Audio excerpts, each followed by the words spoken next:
Vain pieni osa vapaista työpaikoista täyttyy työnvälityksen avulla. Doldajob-verkkosivusto pyrkii nostamaan piilossa olevat työpaikat päivänvaloon.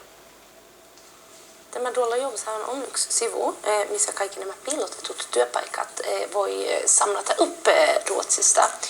Tanja Parkkilan perustama Doldajob-sivusto saattaa työnhakijoita ja työnantajia yhteen. Idean hän sai kuunnellessaan poliittista debattia työttömyyden syistä. Siksi meillä ei ole mikään toimiva työmarkkina, kun on niin paljon Doldajob.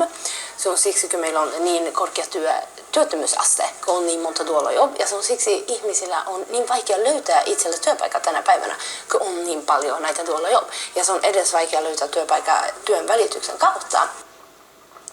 Työnvälityksen vahvistaminen on ollut yksi keskeinen osa porvarihallituksen työlinjaa. Kuitenkin viime vuonna vain 12% vapaista työpaikoista täydettiin työnvälityksen kautta. Sä saat, jos sulla on isot kontaktiverkot ja sä tunnet muuta ihmisiä, silloin sun on helppo saada näitä Doldajob. Muuten se on ganska katastrof, mä ajattelin. Ja affärsutvecklare, niin kuin mä ajattelin, että mun pitää fiksata tämän. Ja silloin mä perustin tämän Doldajob.se, joka on yksi tämmönen saitti, missä sä voit antaa vihjeitä ja tipsiä. Vuoden toiminnassa olleella sivustolla on 5-10 000 kävijää kuukaudessa ja tuloksia on tullut. Ihmiset ovat alkaneet saada työtä, kyllä. Ja ne yritykset, joihin olen ollut yhteydessä, ne on tosi positiivisia tästä.